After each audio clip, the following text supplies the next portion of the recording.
O Senhor é meu pastor e nada me faltará. Caminhar me faz por verdes pastos. Guia-me mansamente a águas tranquilas, refrigera minha alma. Guia-me pelas veredas da justiça por amor ao seu nome. Ainda que eu caminhasse pelo vale da sombra da morte, eu não temeria mal algum, porque tu estás comigo. A tua vara e o teu cajado me consolam. Preparas uma mesa perante mim, na presença dos meus inimigos. Unge a minha cabeça com óleo e meu cálice transborda. Certamente que a bondade e a misericórdia me seguirão todos os dias de minha vida, e eu habitarei a casa do Senhor por longos dias. O Senhor é meu pastor e nada me faltará. A grande invocação. Do ponto de luz na mente de Deus, flua luz à mente dos homens, que a luz desça à terra. Do ponto de amor no coração de Deus, flua amor aos corações dos homens, que o Cristo volte à terra. Do centro onde a vontade de Deus é conhecida, guia o propósito às pequenas vontades dos homens, o propósito que os mestres conhecem e servem. Do centro a que chamamos raça dos homens, cumpra-se o plano de amor e luz, e mure-se a porta onde mora o mal, que a luz, o amor e o poder restabeleçam o plano divino na terra, que assim seja. Abrindo o nosso Evangelho de hoje, nós saudamos a todos os orixás. Saudamos a corrente astral de Umbanda. Saudamos a Xangô, orixá que rege a nossa casa. Saudamos a corrente de Francisco de Assis e pedimos proteção a essa corrente.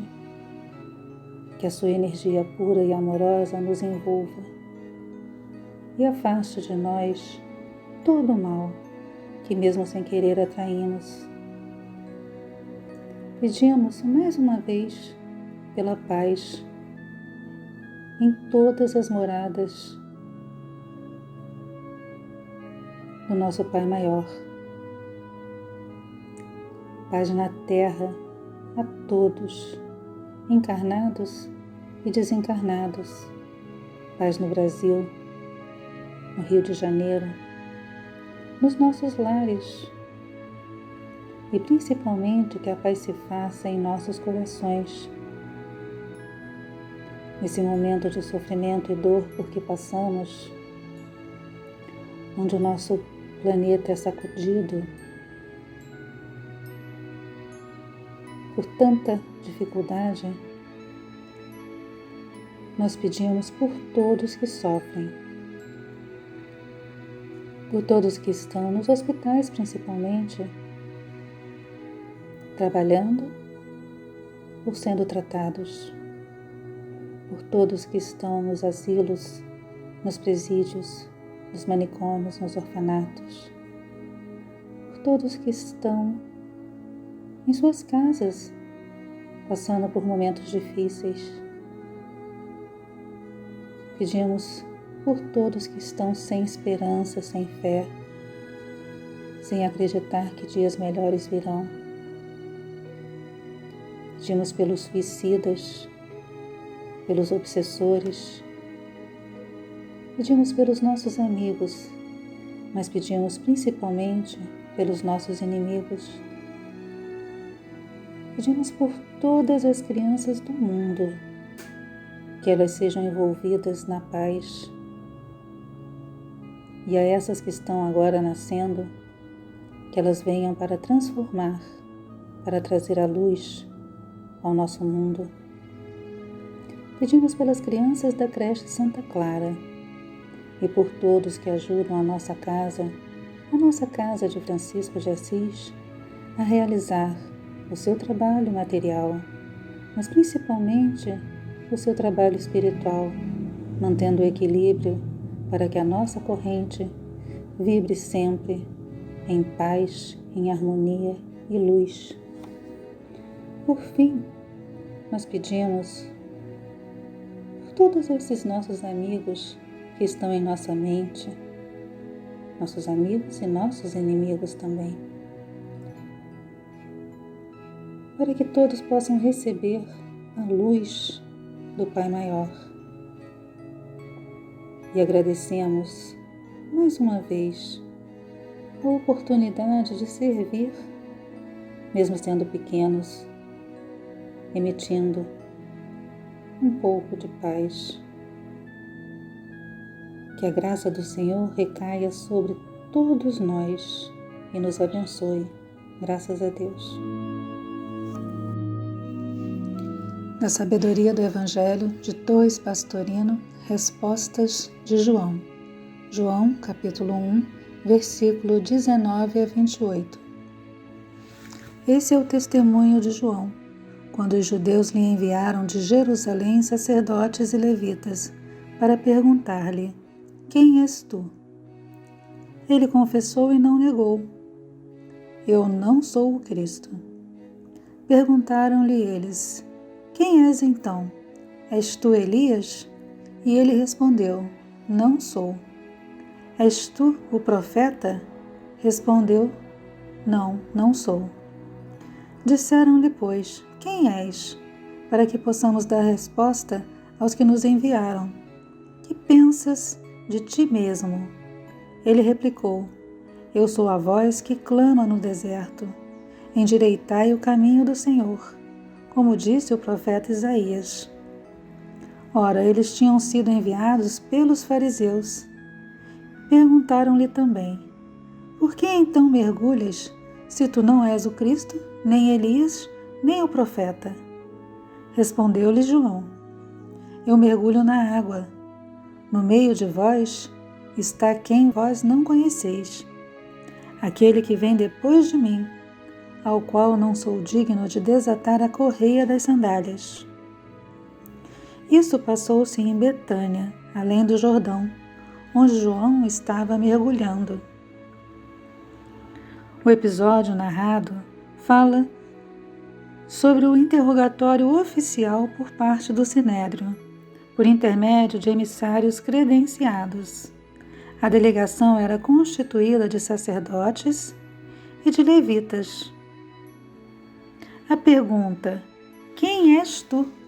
Subtendia o acréscimo de: És o Cristo?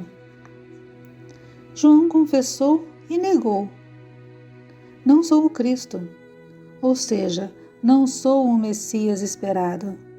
Falou a verdade, não se fazendo passar por quem não era. Eles insistiram perguntando-lhe se era Elias. A vinda do Messias estava condicionada à vinda de Elias, que o devia proceder, segundo as palavras do Antigo Testamento em Malaquias. Eis que envio o meu mensageiro. Ele há de preparar o caminho diante de mim.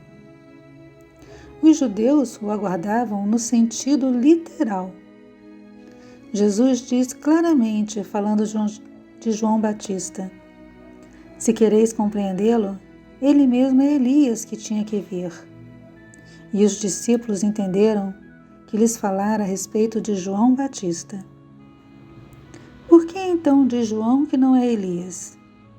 Porque de fato João Batista não era Elias. Ele fora Elias em vida anterior, mas na atual não era mais. Era sim João Batista. A personalidade muda de encarnação para encarnação. Quando o ser, a individualidade, reencarna, abandona por completo a personalidade anterior e assume nova personalidade, embora a possa reassumir quando novamente libertado de seu corpo físico, como ocorreu com João Batista, que depois de desencarnar, reassumiu a personalidade de Elias. A missão do Sinédrio era oficial. Tinha, pois, o direito de arguir João e pergunta-lhe como desfecho: Que dizes de ti mesmo? João retruca citando Isaías: Sou a voz do que clama no deserto, endireitai os caminhos do Senhor. Neste ponto, o evangelista diz que a delegação fora enviada pelos fariseus, ciosos do cumprimento da lei e da tradição. Finalizado o interrogatório, tomam satisfações de seus atos. Se não és o Cristo, nem Elias e nem o profeta, com que direito mergulhas tu? Como vemos, a crença da reencarnação de Elias era aceita como indiscutível, o que prova que a própria reencarnação em si também o era. Apenas não conheciam ainda bem a sua técnica. João esclarece que apenas mergulha na água para excitar os sentidos à reforma mental, mas afirma solenemente que o Messias já está em Israel. Comentário de Torres Pastorino. Nesta cena, observamos a angústia que obceca os homens pela personalidade, pelo que cai sob os sentidos. Nada de interessar-se pelo espírito. Querem firmar suas crenças externas nas ilusões passageiras do corpo, da pessoa, da filiação, das credenciais humanas. Estes interrogatórios serão feitos a todos os que mergulharam no espírito. Quem és? Que autoridade tens? Quem te deu este poder?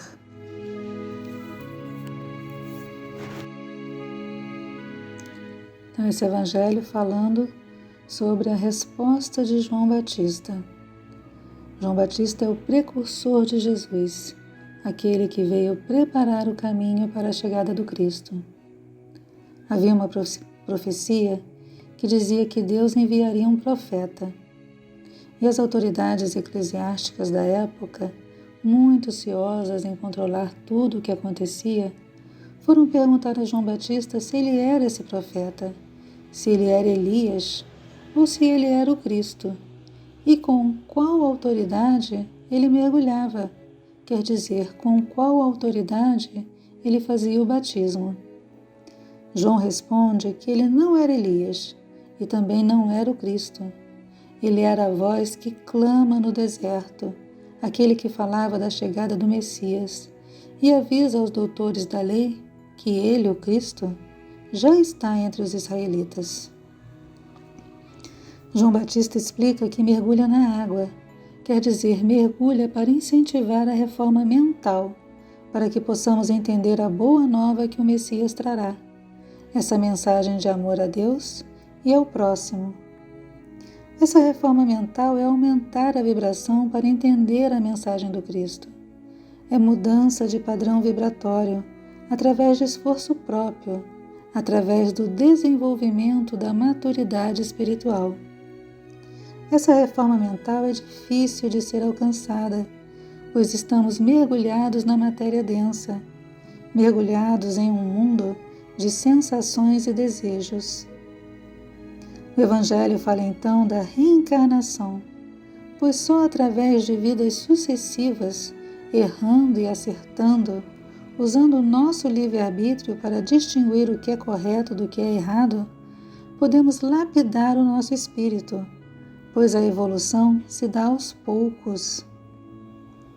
Voltando ao Evangelho, João Batista explica que não é Elias, mas que em outra vida foi.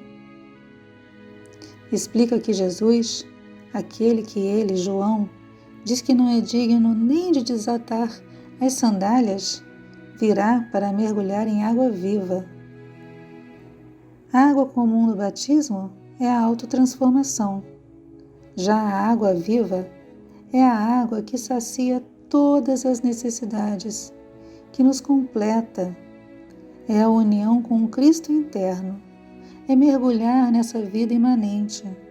É esse encontro místico com a própria luz que habita em cada um de nós. A água viva é a iluminação. Então nós pedimos que Oxalá nos ajude nesse processo evolutivo tão lento.